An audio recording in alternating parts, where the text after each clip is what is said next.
مرحبا أحبائي وأهلا وسهلا فيكم في فيديو جديد. اليوم وصفتي لكم اليوم رح تكون وصفة أساور الكعك.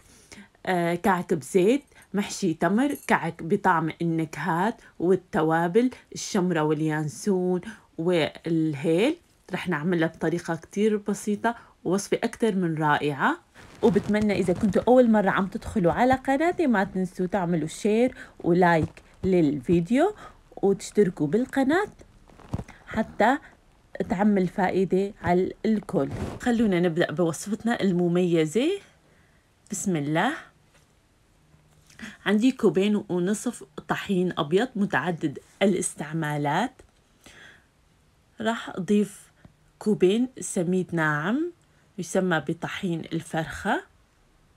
أنا استعملت الأكواب المعيارية، سعة الكوب 250 ملي. عندي ربع كوب سكر بودرة، عندي نوعين من السمسم وحبة البركة. رح أكتب كل المقادير في صندوق الوصف. بعدين عندي التوابل، عندي البهارات الكعك، وعندي شمرة ويانسون وهيل، وعندي محلب وملعقة صغيرة من بيكنج باودر. راح أخلط النواشف مع التوابل بإيدي. بلشت الريحة الحلوة تفوح، وأي توابل أنتوا حابينها ممكن تضيفوها. أنا ضفت بهارات الكعك، بتجي كل البهارات مع بعضها مطحونة. ضفت ربع كوب من حليب الباودر.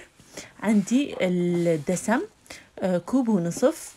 حطيت نصف كوب زيت زيتون وكوب سمنة حيوانية. ممكن تخلطوا زيت الزيتون مع الزيت العادي، لكن الأطيب السمنة مع زيت الزيتون، وما تكتروا زيت الزيتون رح يطلع الكعك كتير طعمته تقيلة. رح أخلط السمنة مع والزيت مع النواشف مع الطحين والسميد. رح أفرك فيه حتى كل ذرات السميد والطحين تتشرب السمنة الطيبة مع الزيت الزيتون. رح أبسهم. شايفين كيف صار عندي عجينة؟ رح أغطيها وأتركها لتاني يوم أو أقل شي 6 ساعات، بتعطي نتيجة أفضل وطعم أطيب. رح أحطها بالبراد، الجو عندي حار. هون رح أحضر للعجوة. عندي تمر، رح أحط لها توابل من هيل ويانسون وشمرة، ورح أضيف لها سمسم محمص مع معلقة من حبة البركة. ورح أحط لها مادة دسمة، ممكن تكون زيت أو سمنة. أنا رح أحط زيت الزيتون ورح أعجنهم كلهم مع بعض. رح أحصل على عجينة ناعمة طرية ما بتنشف داخل العجين قديش ما طولت عندي. وإذا حسيتيها بتلصق بإيدك ادهني إيدك شوية زيت ورح يمشي الحال.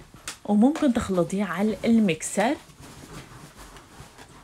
رح أشكل العجوة بهذا الشكل مثل ما شايفين بالفيديو. رح تساعدني بالشغل وقت تشكيل الكعك. تاني يوم طلعت العجينة من البراد. رح نضيف السوائل. بالبداية رح أضيف معلقة صغيرة من المستكة طحنتها مع شوية سكر. عندي نصف كوب ماء. حطيت معلقة صغيرة من الخميرة. ورح أضيف على العجينة بالتدريج.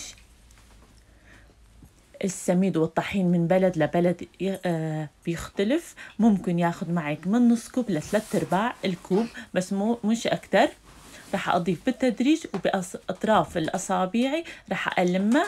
رح تتشرب كل السوائل الطحين والسميد، وكل ما أقلب بالطحين والسميد رح تتشرب المي. بس أهم شي ما نعجن العجينة مشان ما تطلع عنا الكعكة قاسية، بالعكس رح تطلع بتدوب بالتم. ومثل ما شايفين بالفيديو عم تتشرب السوائل شوي شوي. رح نعمل اختبار. أنا ما ضفت كل المي، العجينة عم تتشقق. رح أضيف باقي المي ورح أرجع أعجنها. هيك رح أحصل على عجينة ناعمة سهلة التشكيل. شايفين معي ما فيها أي تشققات، العجينة طرية ما بتلصق. راح أخليها ترتاح نصف ساعة بما أنه حطيت لها خميرة، وراح أبلش بتشكيلها. راح أخذ شوي من العجينة على صحن أو على كاونتر، راح أفتحها وراح أحط التمر داخل العجينة، وراح أحاول أسكر العجينة على التمر عشان التمر ما ينشف عندي بالفرن. طريقة كتير سهلة، وراح أحاول أرتبها وراح أبرمها، وقدر ما فيني راح أرفعها. بتطلع أحلى لأنه راح تنفخ شوي بسيطة بالفرن، وراح ألفها على بعضها. وهيك حصلت على كعكة. حطيتهم بالفرن على درجة حرارة 220، أخذوا معي 7 ل 8 دقائق. أخذوا اللون من تحت ومن فوق، ممكن زودوا اللون أغمق أو أفتح حسب رغبتكم. خلينا نقطع حبة من الكعكة ونقسمها ونشوف كيف إنها دايبة، المعنى الحقيقي للذوبان. بصراحة كتير كتير طيبة، طعمة السمنة طيبة مع التوابل شي خيالي، ما بتتوقعوا هيك طعم.